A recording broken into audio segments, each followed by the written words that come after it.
Hi guys, good morning. This is Srinivasan. Today the topic we are going to discuss is Islamic reform, Sikhist reform and social reform of Tamil Nadu. Before starting the class, I am gonna ask 5 questions from previous chapter. Just answer it through your comments. Question number 1.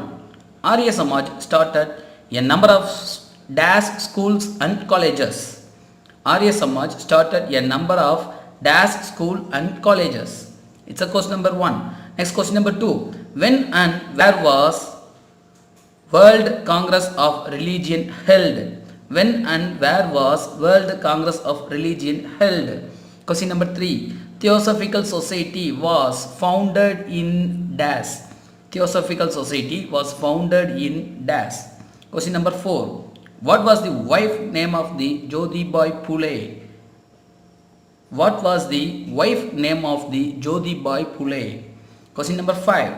Who was the parents of Vivekananda? Who was the parents of Vivekananda? அன்பு குழந்தைகளுக்கு வணக்கம். நாம் இன்னைக்கு பார்க்க போகிற topic என்ன அப்படின்னாக்க இஸ்லாமிய மதத்தில் ஏற்பட்ட சீர்திருத்தம், சீக்கிய மதத்தில் ஏற்பட்ட சீர்திருத்தம், தமிழ்நாட்டில் ஏற்பட்ட சமுதாய சமய எழுச்சி மாற்றங்கள். இதை தான் இன்றைக்கி நம்ம பார்க்க போகிறோம். இன்றைக்கி நம்ம கிளாஸுக்கு போகிறதுக்கு முன்னாடி ஏற்கனவே நம்ம பார்த்த சாப்டரில் இருந்து ஒரு 5 கொஸ்டின் கேட்குறேன். Question number 1. ஆரிய சமாஜ் பல பள்ளிகள் மற்றும் கல்லூரிகளை திறந்துருப்பாங்க. அது எந்த பெயரில் திறந்தாங்க? ஆரிய சமாஜால் திறக்கப்பட்ட பள்ளி கல்லூரிகளின் பெயர்கள் எவ்வாறு இருந்துச்சு? அதுதான் கொஸ்டின் நம்பர் 1. கொஸ்டின் நம்பர் 2 என்ன அப்படின்னாக்கா, உலக சமயங்களின் மாநாடு நடந்துச்சு. அது எந்த வருடம் எந்த இடத்துல நடந்துச்சு? விவேகானந்தர் கூட போய் கலந்துக்கிட்டாரு அப்படின்னு நம்ம படித்தோம். அது எந்த ஆண்டு எந்த இடத்துல நடந்துச்சு? அடுத்து 3வது தியோசபிக்கல் சொசைட்டி, அதாவது பிரம்ம ஞான சபை இந்த இடத்தில், அதாவது எந்த இடத்தில் கண்டுபிடிக்கப்பட்டது, உருவாக்கப்பட்டது? பிரம்மஞான சபை எந்த இடத்தில் உருவாக்கப்பட்டது? அடுத்து கொஸ்டின் நம்பர் 4. ஜோதிபாய் புலே அவரின் துணைவியார் பெயர் என்ன? ஜோதிபாய் புலேயின் துணைவியார் பெயர் என்ன? Question number 5. விவேகானந்தா அவர்களின் பெற்றோர்கள் பெயர் என்ன? அப்பா அம்மா 2 பேருடைய பெயரும் நீங்கள் எனக்கு நம்ம கமெண்ட் பாக்ஸில் கமெண்ட் பண்ணுங்கள். You people are well known that. Also, I remind you, end of the session, I gonna give you a kutty story, so listen carefully to our class. Let me give you a short introduction about the topic we are going to discuss. Islamic reforms. After the suppression of Great Revolt of 1857, Indian Muslims looked to Western culture with suspicion. Suppression means ஒடுங்கியது. The community feared that Western education, Western culture and Western ideas would endanger their religion. Therefore, only a small section of Muslims accepted the new avenues for modern education. Consequently, Indian Muslims as a community lagged behind in comparison to the Hindu elite of various parts of India. Lagged, பின்தங்குதல். இஸ்லாமிய சீர்திருத்தங்கள், அதாவது 1857ஆம் ஆண்டு நடைபெற்ற பெரும் புரட்சி ஒடுக்கியிருப்பாங்க. British government வந்து ஒடுக்கி வச்சிருச்சு. இதன் பிறகு இந்திய முஸ்லீம்கள் மேற்கத்திய பண்பாட்டை சந்தேக கண்ணோட பார்த்துருப்பாங்க. ஸோ அதனால் மேற்கத்திய கல்வி, பண்பாடு, மேற்கத்திய சிந்தனைகள் ஆகியவை தங்கள் மதத்திற்கு ஆபத்தாய் அமையுமோ அப்படின்னு அவங்க ரொம்ப பயந்துட்டு இருந்தாங்க. ஆகையால் முஸ்லீம்களில் ஒரு பிரிவினர் மட்டுமே மேற்கத்திய கல்வி பயில்றதுக்கு முன் வந்திருக்காங்க. இதன் விளைவாக என்ன நடந்திருக்கும் அப்படின்னாக்க, இந்திய முஸ்லீம்கள் அவங்கள கம்பேர் பண்ணி பார்க்கும்போது இந்தியாவின் பல்வேறு பகுதிகளை சேர்ந்த செல்வாக்கு பெற்றிருந்த இந்துக்களை விட ஒரு சமூகம் என்ற அளவில் இஸ்லாமியர்கள் பின்தங்கி தான் இருந்திருக்காங்க அந்த காலகட்டத்தில். Sir Syed Ahmed Khan. As Indian Muslims steadily lost ground in education, in the public services and in general leadership in India, there was a realization that there was no alternative but to accept modern education if the community was to go on the path of progress. The man who gave life and soul to it was Sir Syed Ahmad Khan, born in Delhi into a noble Muslim family. Syed Ahmad Khan thought that lack of education, especially modern education, had harmed the Muslims greatly and kept them backward. He exhorted means அறிவுறுத்துதல், exhorted the Muslims to accept Western science and take up government services. He founded a scientific society and translated many English books, especially science books, into Urdu. He believed that the interest of the Muslims would be best served if they bonded with the British government rather than pitch in with the rising nationalist movement. So he advised the Muslims to take to English education and to concentrate on it. Aligarh movement. Syed Ahmad Khan's movement, the Aligarh movement, is so called because it was centered around the Aligarh Muhammad, an Anglo-Oriental college founded by him in 1875, which is a landmark in the history of Indian Muslim education. The college was raised to the status of a university in 1920. Aligarh produced a huge body of intelligentsia over successive generations who played a key role in public life. Sir Syed Ahmed Khan கல்வி அரசு பணி தேசிய அளவில் தலைமை வகித்தல், இதில் எல்லாமே தங்கள் இடங்களை பெரிதும் இழந்திருந்தாங்க முஸ்லீம்ஸ் அந்த காலகட்டத்தில். ஸோ தங்கள் சமூக முன்னேற்ற பாதையில் நாம் போகணும் அப்படின்னா ஆங்கில கல்வியை நாம் ஏற்றுக்கொண்டு தான் ஆகணும், அதை விட வேறு வழியே கிடையாது, அதை விட வேறு வழி நம்ம ஈஸியாக புரிந்து கொள்ள முடியாது அப்படின்றத எடுத்துரைத்தவர் தான் சர் சையத் அகமது கான்.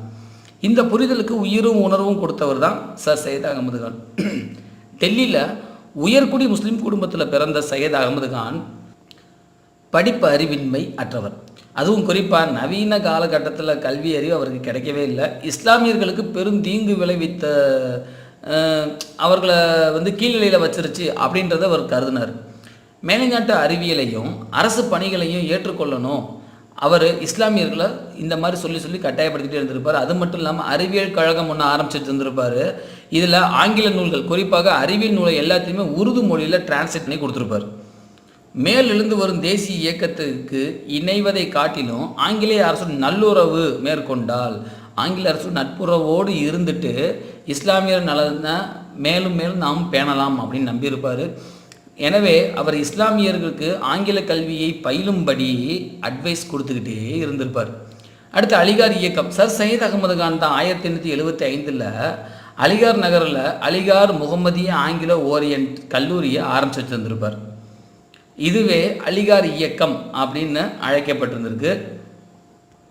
அவரோட இயக்கம் இந்த கல்லூரியை மையப்படுத்த நடைபெற்று கொண்டு இருந்தது. ஸோ அதனால் அப்பெயரவே இதுக்கு வச்சுட்டாங்க.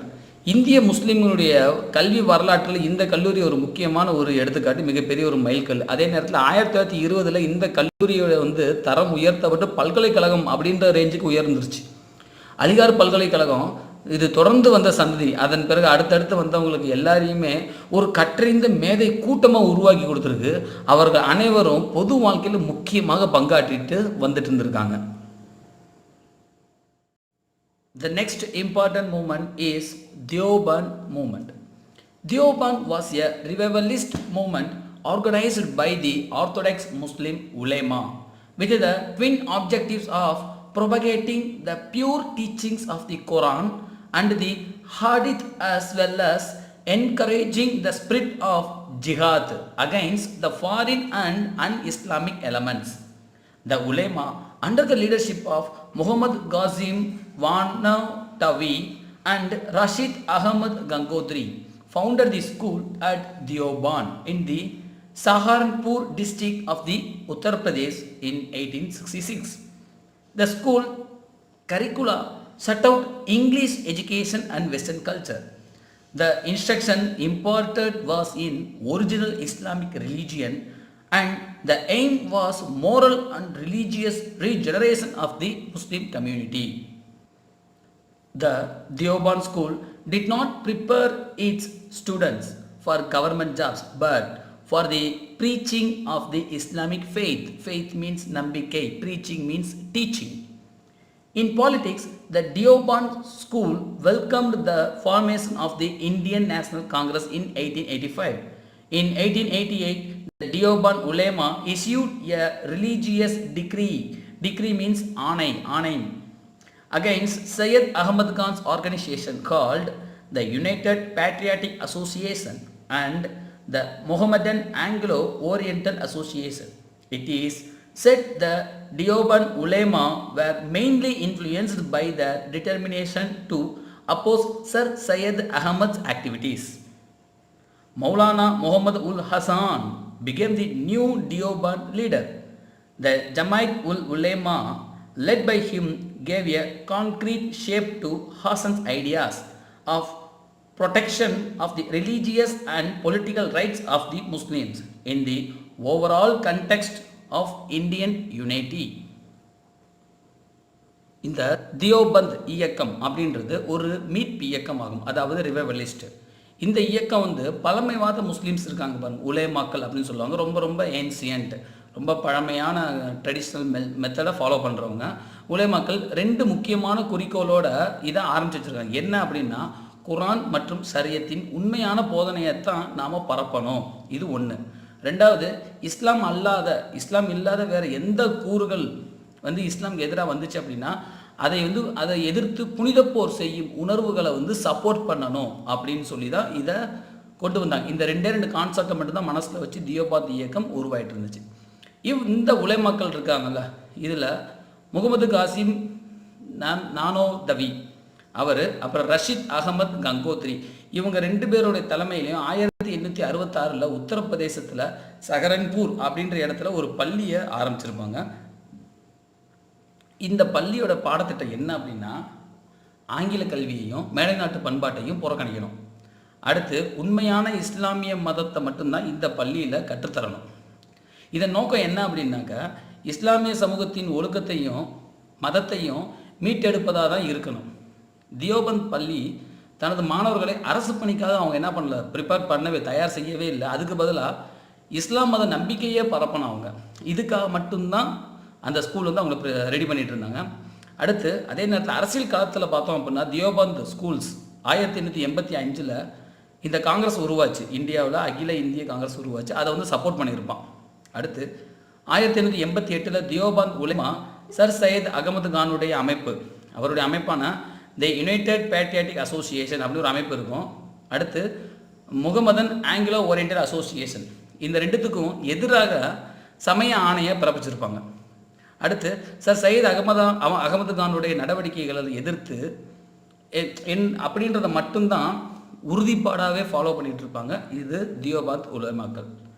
அடுத்து, மௌலானா முகமது உல் ஹசன் அப்படின்றவர் தியோபந்த் அந்த அமைப்புடைய புதிய தலைவராக தேர்ந்தெடுக்கப்பட்டிருப்பாங்க. அதன் பிறகு என்ன ஆனால், அவருடைய தலைமையில் இயங்கிய ஜமைத் உல் உலேமா அப்படின்ற ஒரு டீம், அதாவது இறைவியலாளர்களின் அவை, அது என்ன பண்ணுன்னா, ஹசனுடைய கருத்துக்களான இந்திய ஒற்றுமை எனும் ஒட்டுமொத்த சூழலில் முஸ்லீம்களின் அரசியல் சமய உரிமைகளின் பாதுகாப்பு என்பது குறித்து உறுதியான வடிவத்தை முன்வைத்து இருந்திருப்பாங்க. Parsi movement. In the middle of the 19th century, the reform activities of the educated Parsis began in Mumbai.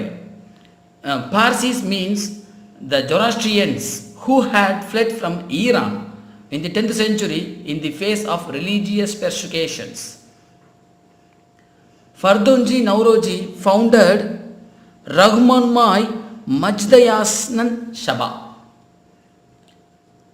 in 1851.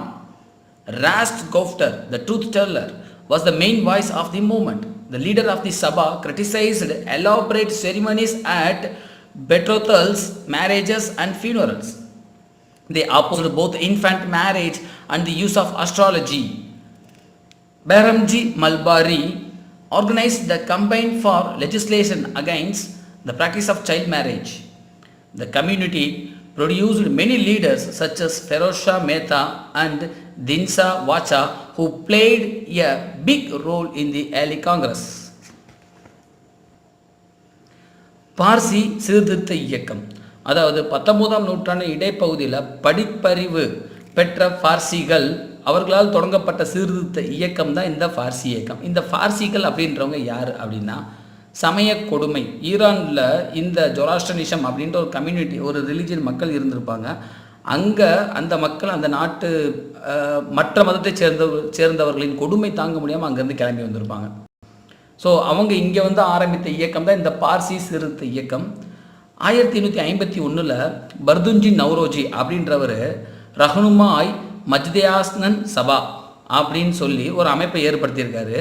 அதில் ராஷ்ட் கோப்தார் அப்படின்றத இதோட தாரக மந்திரமாக இருந்திருக்கு. அந்த ராஷ்ட் கோப்தார்னா என்ன அப்படின்னா உண்மை விளம்பி அப்படின்னு அர்த்தம். இவனுங்க தலைவர்கள், இந்த அமைப்பை சேர்ந்த தலைவர்கள் என்ன அப்படின்னா திருமணம் நிச்சயம் பண்ணுறது, திருமணம் பண்ணுறது, இறந்து போகிறது, இதெல்லாம் சந்தர்ப்பத்துக்கால ஒரு சில சந்தர்ப்பங்கள்லாம் நடக்கக்கூடிய ஒரு விஷயம். இதுக்கு வந்து விரிவான சடங்குகள்லாம் செய்யக்கூடாது அப்படின்றத வந்து ரொம்ப விமர்சனம் செஞ்சுருப்பாங்க. அதே நேரத்தில் குழந்தை திருமணம் பண்ணக்கூடாது, ஜோதிடத்தை பயன்படுத்துதல், இது ரெண்டையுமே இவங்க முழுமையாக எதிர்த்து இருந்திருக்காங்க. அது நல்ல விஷயம்தான். அடுத்து பம்பாய் பார்சி சமூகத்தை சேர்ந்த பெர்ரம்ஜி மல்பாரி அப்படின்றவர் குழந்தை திருமண பழக்கத்திற்கு எதிராக சட்டம் இயற்றணும் அப்படின்னு சொல்லி ஒரு இயக்கமே நடத்தியிருக்காரு. இந்த சமூகத்தில் இருந்து வந்தவங்க தான் ஃபெரோஷா மேத்தா, தீன்சா வாச்சா அப்படின்னு சொல்லி சிறந்த தலைவர்கள் எல்லாம் இதிலிருந்து தான் வந்திருக்கிறாங்க. இவங்க தொடக்க காலத்தில் காங்கிரஸில் முக்கியமான பங்காற்றி இருந்திருக்காங்க. Our next heading is Sikh Reform Movement. Nirankaris and Namdaris. The wave of reform movements did not leave any communist untouched. Among the Sikhs of Punjab too, there were attempts to reform. Baba Dayal Das, founder of the Nirankari movements, stressed the worship of God of Nirankars. Nirankar mean formless. Rejection of rituals associated with idolatry. Reverence for the authority of Guru Nanak and the Adi Granth. Adi Granth is a book of Sikh religion peoples. Adi Granth formed the essence of his teachings. He reiterated the prohibition on meat eating and liquor consumption. The Namdari movement founded by Baba Ram Singh was another socio-religious movement among the Sikhs. The Namdaris insisted on wearing the symbol of Sikhism except the kirban. Instead, Baba Ram Singh wanted his followers to carry a lathi. It considered both men and women equal and accepted widow remarriage. It prohibited the dowry system and child marriage. In the wake of the gathering influence of Arya Samaj and the Christian missionaries, the Singh Sabha of Amritsar was established. Its main objective was to restore the purity of Sikhism with the support of British. It established Khalsa College for the Sikhs in Amritsar. Singh Sabha was a forerunner of Akali movement. சீக்கியர்களின் சீர்திருத்த இயக்கம், அதாவது நிரங்கரிகள் நாம்தாரிகள் அப்படின்னு சொல்லி ரெண்டு அமைப்பு. இந்த சீர்திருத்த இயக்க அலை வந்து இவங்களையும் சீக்கிய மதத்தையும் விட்டு வைக்கல. என்ன அப்படின்னா பஞ்சாப் வந்து சீக்கிய சமூகத்தில் சீர்திருத்தணும் அப்படின்னு சொல்லி சில முயற்சிகள்லாம் மேற்கொண்டு இருந்திருப்பாங்க. அதில் நிரங்கரி இயக்கத்தை நிறுவனரான பாபா தயால் தாஸ் அப்படின்றவர் தான் நிரங்கரி. அதாவது அதுக்கு அர்த்தம் என்ன அப்படின்னா உருவமே இல்லைன்னு அர்த்தம். நிரங்கரின்னா உருவமற்ற. அந்த நிரங்கரி இறைவனை வழிபடணும் அப்படின்னு சொல்லி வலியுறுத்தினார். அடுத்து சிலை வழிபாடோடு தொடர்புடைய சடங்குகள் இதெல்லாமே இருக்கக்கூடாதுன்னு சொல்லி அவாய்ட் பண்ணாங்க. அதுக்கடுத்து குருநானக்குடைய தலைமையையும், அவர் தான் ஹெட்டு, அவருடைய தலைமையையும் ஆதி கிரந்தத்தையும் மதித்தல். ஆதி கிரந்தம்ன்றது அவங்க சீக்கியர்களோட புனித நூல், புக்கு, அதை மதிக்கணும். இது எல்லாமே அவருடைய போதனைகளில் ஒரு முக்கியமான ஒரு அமைப்பாக இருந்திருக்கு. அடுத்து என்ன அப்படின்னாக்கா ட்ரிங்க்ஸ் சாப்பிடக்கூடாதுன்னு இருக்காங்க, நான் வெஜிடேரியன் சுத்தமாக தொடக்கூடாதுன்னு இருக்காங்க. அடுத்து பாபா ராம் சிங் என்பவரால் தொடங்கப்பட்ட இன்னொரு அமைப்பு தான் நாம்தாரி இயக்கம். இது சீக்கியரிடையே நடைபெற்ற இன்னொரு சமூக சமய சீர்திருத்த இயக்கமாகும். இந்த நாம்தாரி இயக்கம்ன்றது என்ன அப்படின்னாக்கா சீக்கியர்களை தங்களுடைய அடையாளங்களை எப்பவுமே அவங்க அணிஞ்சிருக்கணும் அப்படின்னு சொல்லி அதை கட்டாயப்படுத்திகிட்டே இருப்பாங்க. அந்த எக்ஸப்ட் வால், சீக்கிரம்லாம் கண்டிப்பாக வால் வச்சுக்கணும், இந்த வாலை தவிர அதுக்கு நீ என்ன வச்சுக்கலாம், லத்தி வச்சுக்க அப்படின்னு சொல்லி ராம்சிங் அறிவுறுத்திட்டே இருந்தார். இந்த இயக்கம் ஆண் பெண் ரெண்டு பேரும் சமம் தாண்டா அப்படின்னு சொல்லி அறிவுறுத்திருக்காங்க. அதே நேரத்தில் விதவை மறுமணத்தை ஆதரிச்சுட்டு வந்திருக்காங்க. வரதட்சணை முறையையும் குழந்தைகள் திருமணம் செய்து கொள்ளக்கூடிய முறையையும் இவங்க தடை செஞ்சுருக்காங்க. இன்னொரு முக்கியமான விஷயம் என்னன்னா ஆரிய சமாஜம் கிறிஸ்தவ சமய பரப்பு, இந்த நிறுவனம்லாம் அந்த காலகட்டத்தில் வந்து பஞ்சாபில் தன்னுடைய செல்வாக்கை டெவலப் பண்ணிகிட்டே வந்துட்டு இருக்கும். ஸோ அந்த ஒரு சூழலில் சிங் சபா என்னும் ஒரு அமைப்பு அமிர்தசரஸில் நிறுவியிருப்பாங்க. இது என்ன பண்ணுன்னா சீக்கிய மதத்தோட புனிதத்தை மீட்டெடுப்பது அப்படின்றத இந்த சபாவோட முக்கியமான நோக்கமாக இருந்திருக்கு. இன்னொன்று என்ன அப்படின்னா ஆங்கிலேயரோட ஆதரவோட அமிர்தசரஸில் இவன் என்ன பண்ணியிருக்கான் அப்படின்னா கால்சா அப்படின்னு சொல்லி ஒரு கல்லூரி ஒன்று உருவாக்கியிருக்கான். இந்த சிங் சபா என்ன பண்ணியிருக்கா அப்படின்னா அகாலி அப்படின்னு அதுக்கடுத்து பின்னாடி ஒரு இயக்கம் ஒன்று ஆரம்பிச்சிருப்பாங்க சீக்கியர்கள். அந்த இயக்கத்துக்கு முன்னோடி என்ன அப்படின்னா இந்த சிங் சபா தான். Social reformers of Tamil Nadu Ramalinga Swamigal, popularly known as Vallalar. Ramalinga Swamigal or Ramalinga அடிகள் was born in Marudur, a village near Chidambaram. After his father's death, his family moved to his brother's house at Chennai. Despite having no formal education, he gained immense scholarship. Ramalinga emphasized the bonds of responsibility and compassion between living beings. He expressed the view that those who lack compassion for suffering beings are hard-hearted, their wisdom clouded. He showed his compassion and mercy on all living beings, including plants. This he called Jiva Karunya. He established the Samarasa Veda Sanmarka Sangam in 1865. It was renamed Samarasa Suddha Sanmarka Satya Sangha, which means Society for Pure Truth in Universal Selfhood. Ramalinga also established a free feeding house for everyone irrespective of caste at Vadalur. In the wake of terrible famine in South India in 1866, his voluminous songs were compiled and published under the title Thiruvarutpa. It means Songs of Grace. His radical views deeply disturbed Saiva Orthodox, who condemned his writings as Marutpa, Songs of Ignorance. தமிழ்நாட்டின் சமூக சீர்திருத்தவாதிகள் இதில் முதன்மையானவர் ராமலிங்க சுவாமிகள். இவரது இயற்பெயர் Vallalar. So பிரபலமாக இவரை எப்படி அறிந்தோம் என்றால் ராமலிங்க சுவாமிகள் இல்லைன்னா ராமலிங்க அடிகள். சிதம்பரத்துக்கு பக்கத்தில் இருக்கக்கூடிய மருதூர் அப்படின்ற ஒரு கிராமத்தில் அவர் பிறந்திருக்காரு. சின்ன வயசுலேயே தந்தை இறந்து விடுகின்றார். ஸோ அதனால் சென்னையில் இருக்கக்கூடிய அண்ணன் வீட்டுக்கு குடும்பம் மொத்தமும் ஷிஃப்ட் ஆகி போயிடுறாங்க. அங்கே தான் இவர் வாழ்கிறாரு. ஸோ சின்ன வயசில் இவருக்கு கல்வி பெறுவதற்கான வாய்ப்புகள் இல்லாமல் போய்விடுகின்றது. அதனால் ஆயினும் அவர் மிகப்பெரிய ஒரு புலமை வாய்ந்த ஒரு புலமை ஞானியாக கருதப்பட்டிருக்கின்றார். எல்லா உயிர்களிடத்தையும் நம்பிக்கை இரக்கம் அப்படின்ற ஒரு பிணைப்பு இருக்க வேண்டும் அப்படின்னு சொன்னவர் ராமலிங்க அடிகள். துயரப்படும் உயிரினங்களை பார்த்து இரக்கம் கொள்ளணும். அப்படி நீ இரக்கம் கொள்ளலை அப்படின்னாக்க நீ கல் நெஞ்சக்காரன் அப்படின்னு சொன்னவர் ராமலிங்க அடிகள். அவர்களுடைய மேகம் அவர்களுடைய ஞானம் அறிவு மேகங்களால் மூடப்பட்டிருக்கு. அதாவது அவங்க இருள் மனதை கொண்டவர்கள் அப்படின்றத மீன் பண்ணி ராமலிங்க சுவாமிகள் அவ்வாறு சொல்லியிருக்கிறாரு. அது மட்டும் இல்லாமல் தன்னுடைய அன்பையும் இரக்கத்தையும் அவர் செடி கொடிகள் எல்லாத்திலையும் போய் காட்டியிருக்காருங்க. செடி கொடி அதுக்கும் உயிர் இருக்குன்னு நம்பியிருக்காரு. அதுக்கு பேர் ஜீவகாருண்யம் அப்படின்னு ஒரு பேர் வர வச்சுருக்காரு.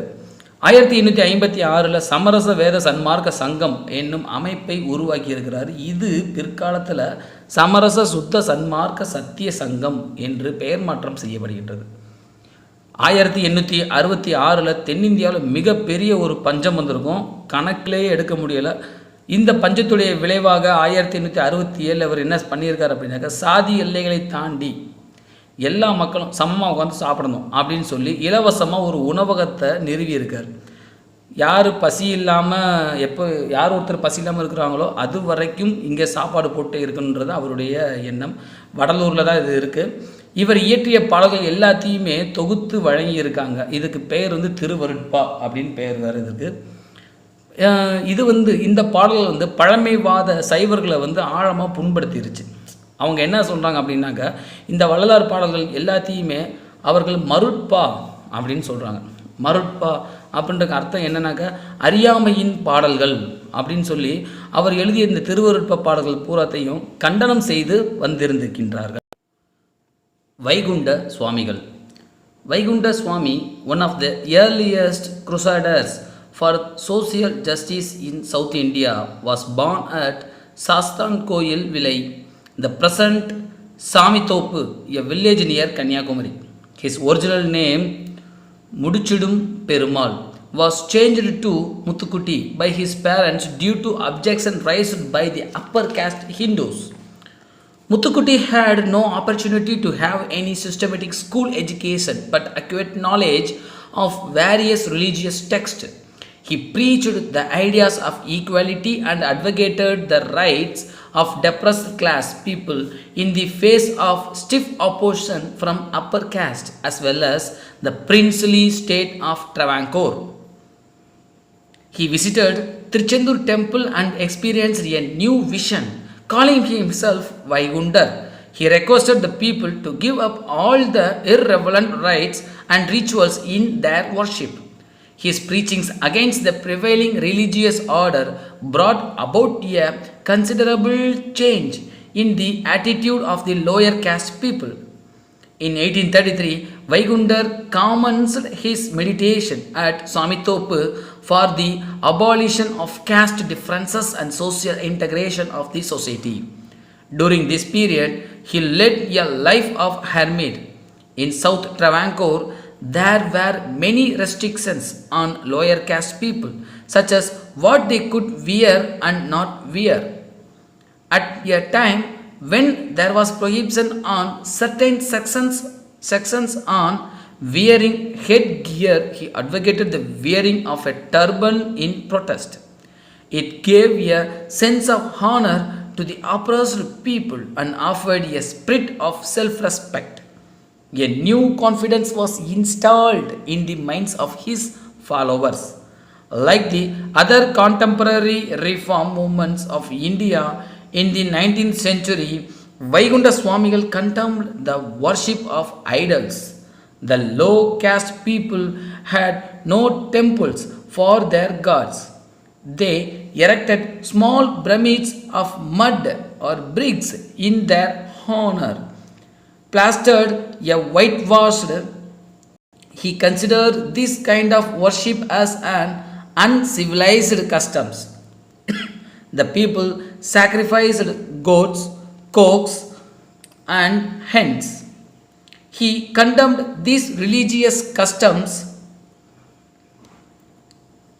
and campaigned against animal sacrifice. Vaikunta Swamigal founded Samattuva Samajam to unite all the people of various castes. He organized inter-dining to accomplish it.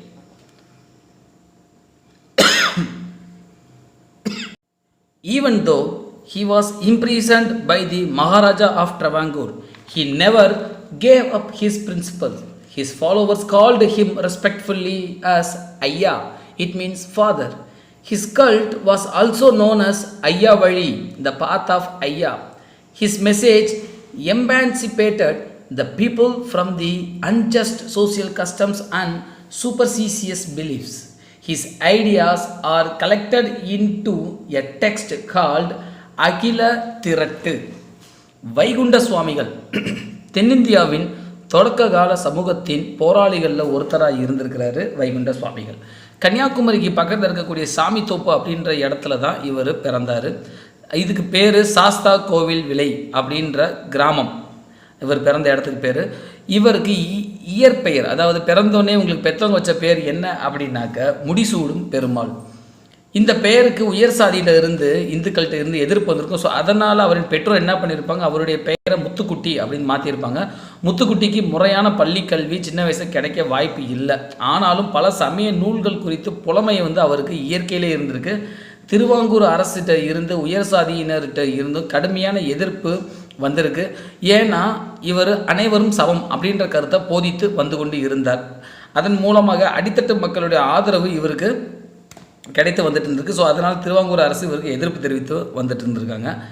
Tiruchendur கோவிலுக்கு போயிருந்திருக்காரு. போயிட்டு அங்கே தெய்வீக அனுபவம் அவருக்கு கிடைச்சதாக சொல்லியிருக்காரு. அதன் பிறகு தனது பெயரை வைகுண்டர் அப்படின்னு மாற்றி வைத்து கொண்டார். ஸோ அவர் வழிபாட்டின் போது பின்பற்றும் தேவையற்ற சடங்கு சம்பிரதாயத்தெல்லாம் தயவு செஞ்சு விட்டுருங்க அப்படின்னு மக்கள்கிட்ட ரொம்ப தாழ்மையோடு கேட்டுக்கொண்டு இருந்திருக்கிறார். அதே நேரத்தில் நடைமுறையில் உள்ள சமய நெறிமுறைகள்னு இருக்கும், அதுக்கு எதிராக அவருடைய போதனைகள் ஒடுக்கப்பட்டு உள்ள மக்களுடைய நடவடிக்கைகளுக்கு பெரும் மாற்றத்தை ஏற்படுத்திட்டு வந்துட்டு இருந்திருக்கு. 1833ஆம் ஆண்டு சாதி வேற்றுமைகளை ஒழிப்பதற்காகவும் அதே நேரத்தில் சமூகத்தில் ஒரு ஒருங்கிணைப்பு வரணுன்றதுக்காகவும் சாமித்தோப்பில் தியானத்தை மேற்கொண்டிருந்திருக்கிறார். அந்த காலகட்டத்தில் ஒரு துறவி மாதிரியே வாழ ஆரம்பிச்சிருக்கார் இவர். தெற்கு திருவாங்கூரில் ஒடுக்கப்பட்ட மக்கள் வந்து என்னென்ன ட்ரெஸ்ஸு போடணும், என்ன ட்ரெஸ்ஸு போடக்கூடாது அப்படின்னு ரூல்ஸ் அண்ட் ரெகுலேஷன்ஸ் இருந்திருக்கு. ஸோ இதை சமூகத்தின் சில குறிப்பிட்ட பிரிவை சேர்ந்த மக்கள் வந்து தலைப்பாகை அணியலாம் அப்படின்ற விஷயமும் அங்கே இருந்திருக்கு. ஸோ அதனால் வைகுண்டர் வந்து எதிர்ப்பு தெரிவிக்கும் வகையில் அந்த மக்கள் தலைப்பாகை அணியக்கூடாதுன்னு உங்களை சொன்னாங்க அப்படின்னா நீங்கள் தலைப்பாகை அணியணும் அப்படின்னு சொல்லி கூறியிருக்காரு. இது ஒடுக்கப்பட்ட மக்களுக்கு ஒரு சுதந்திர உணர்வை கொடுத்து அவங்களும் வாழ்க்கையில் மேலேறி வரணுன்ற ஒரு எண்ணத்தை அவங்களுக்கு கொடுத்துருக்கு. இதன் பிறகு 19ஆம் நூற்றாண்டில் பார்த்தோம்னாக்கா அங்கே வந்து சமகாலத்தில் சீர்திருத்த இயக்கங்கள் போலவே வைகுண்ட சுவாமிகளும் உருவ வழிபாட்டை ஏற்றிருக்காரு. என்ன அப்படின்னா ஒடுக்கப்பட்ட மக்கள் தங்கள் தெய்வங்களுக்கு என கோவில்கள்லாம் அவங்க போக மாட்டாங்க. அதுக்குள்ளே என்ன பண்ணாங்க, வீட்டில் சின்னதாக ஒரு களிமண் மாதிரி செஞ்சு அதை ஒரு பிரமிட் ஷேப்பில் வச்சு அதில் சுண்ணாம்பெலாம் அடித்து அதை அவங்க என்ன பண்ணியிருக்காங்க, சாமி கும்பிட்டு வந்துட்டு இருந்திருக்காங்க.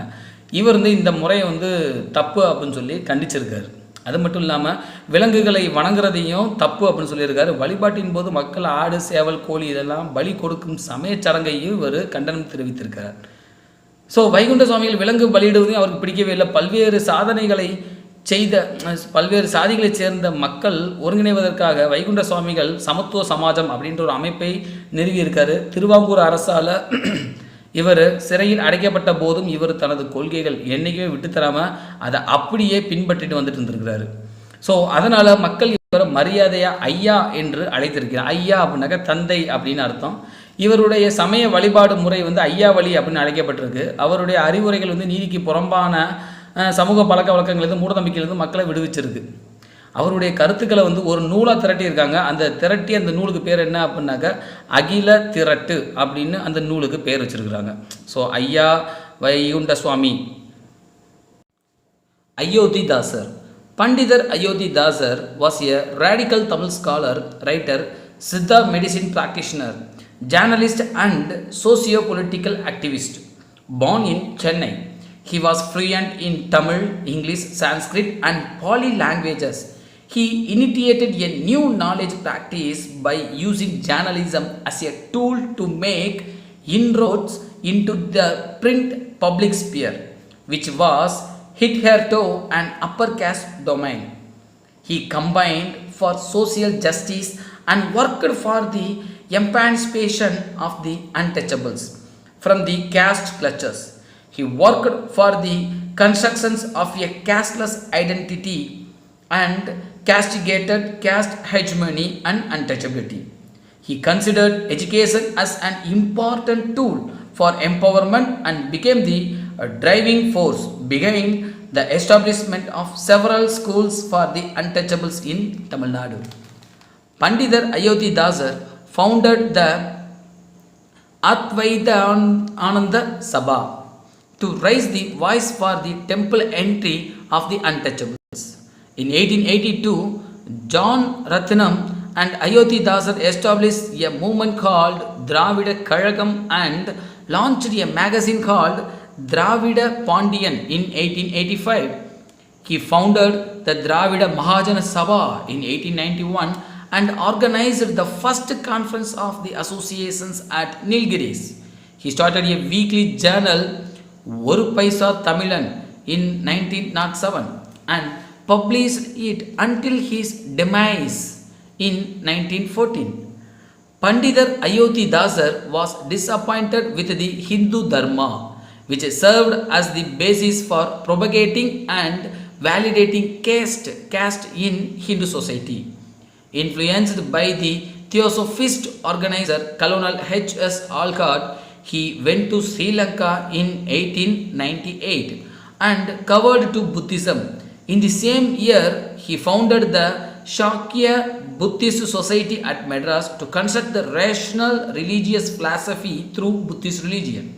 He argued that the so-called untouchables were originally Buddhists who were stigmatized by Brahmanism. He further constructed an alternative history through the interpretations of Tamil literature and folk traditions of Tamil from Buddhist standpoint. In addition, he started that the revival of Buddhism could liberate the people from the evil of caste that afflicted the Hindu society. He called the untouchables Sadi Pedam at Dravidar. It means casteless Dravidans. and urged them to register as casteless Dravidans in the census. Ayothi Dasar. Pandit Ayothi Dasar ஒரு தீவிர தமிழ் அறிஞரும் சித்த மருத்துவரும் பத்திரிகையாளரும் சமூக அரசியல் செயல்பாட்டாளரும் ஆவார். அடுத்து சென்னையில் இவர் பிறந்திருக்கிறார். இருந்தாலும் இவர் புலமை பெற்று இருந்தார். என்னென்ன மொழிகள் அப்படின்னா தமிழ், ஆங்கிலம், சமஸ்கிருதம், பாலி ஆகிய மொழிகளில் புலமை பெற்றவராக இருக்கிறார். சரளமாக பேசவும் தெரியும். அதுவரையிலும் உயர் சாதியை சேர்ந்தவங்க எல்லாருமே ராஜ்யமாக இருந்துட்டு இருந்தது தான் என்னது அப்படின்னா அச்சிட்டு வெளியிடும் இதழியலை தனது கருவியாக கொண்டிருந்திருக்கிறார் அயோத்திதாசர். அதன் பிறகு ஒரு புதிய அறிவை பரப்பும் முறையை முன்னெடுத்தார். சமூக நீதிக்காக இயக்கம் நடத்திய அவர் சாதியத்தின் கொடிய பிடியிலிருந்து ஒடுக்கப்பட்டோர் விடுதலை பெற வேண்டும் என்கின்ற நோக்கத்துடன் போராடினார். சாதிகளற்ற அடையாளத்தை நிறுவ முயன்ற அவர் சாதிய மேலாதிக்கத்திற்கும் தீண்டாமைக்கும் எதிராக குரல் கொடுத்திருக்கார். முக்கியமான விஷயம், கல்வியை வலிமை பெறுவதற்கான கருவியாக கருதியிருக்கிறார் அயோத்தி தாசர். பல பள்ளிகள் உருவாக்கப்படுவதற்கு உந்து சக்தியாக திகழ்ந்திருந்திருக்கிறார். ஒடுக்கப்பட்டோர் கோவில் நுழைவுக்கு ஆதரவாக குரல் எழுப்புவதற்காக பண்டிதர் அயோத்தி தாசர் அத்வைதானிய சபா என்கின்ற ஒரு அமைப்பை நிறுவியிருக்காரு. 1982 அயோத்தி தாசரும் ஜான் திரவியம் அப்படின்றவரும் திராவிடர் கழகம்ன்ற ஒரு அமைப்பு உருவாக்கியிருக்காங்க. மேலும் 1985 இது திராவிட பாண்டியன் என்னும் இதழையும் தொடங்கி வச்சிருக்கிறாங்க. திராவிட மகாஜன சபை அப்படின்ற அமைப்பு 1891 நிறுவியிருக்கிறாரு. அவ்வமைப்போட முதல் மாநாடு நீலகிரியில் நடந்திருக்கு. அடுத்து 1907 ஒரு பைசா தமிழன் அப்படின்ற பெயரில் ஒரு வாராந்திர பத்திரிகை தொடங்கி வச்சிருக்காரு. 1914 இவர் காலமாகும் வரையிலுமே அதை தொடர்ந்து வெளியிட்டிருக்காரு.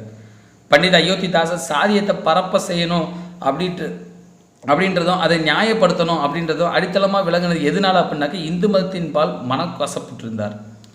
பிரம்மஞான சபையை நிறுவியவர்கள் ஒருவராக இருந்தார்ல கர்னல் HS ஆல்காட். அவர் ஏற்படுத்திய தாக்கத்தின் விளைவாக 1898 இலங்கைக்கு போகிறாரு. அங்கே அவர் பௌத்த மதத்தை தழுவினார். அதே ஆண்டில் மறுபடியும் பௌத்த மதத்தின் வழியே பகுத்தறிவின் அடிப்படையிலான சமயத்துவத்தை கட்டமைப்பதற்கான சாக்கிய பௌத்த சங்கம் அப்படின்ற ஒரு அமைப்பை சென்னையில் நிறுவியிருக்கிறாரு.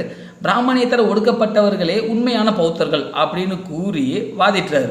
பௌத்த சமய நிலைப்பாட்டில் இருந்து தமிழ் இலக்கியங்களுக்கும் நாட்டார் வழக்காற்றியல் மரபுக்கும் புதிய விளக்கங்களை கொடுத்த அவர் ஒரு மாற்று வரலாற்றை கட்டமைத்தார்.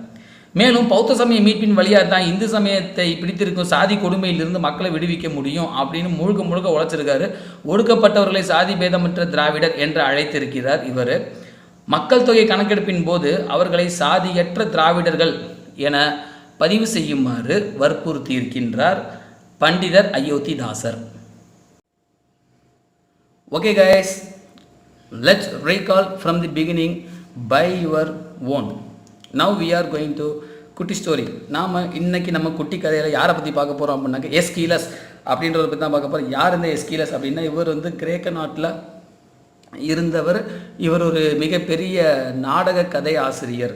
நம்ம ஃப்ரெண்ட்ஸுக்கெல்லாம் பேசும்போது நம்ம ஃப்ரெண்ட்ஸ் நம்மக்கிட்ட ஓவராக ஆக்டிங் போட்டால் நடித்தா அப்படின்னா நான் போடாடே சீனை போடாதா அப்படின்னு சொல்லுவோம். இல்லை அப்படின்னாக்கா அந்த காலத்துலலாம் என்ன சொல்லுவாங்க அப்படின்னாக்கா நாடகம் ஆடுறான் அப்படின்றத மட்டும்தான் சொல்லிட்டு இருப்போம்.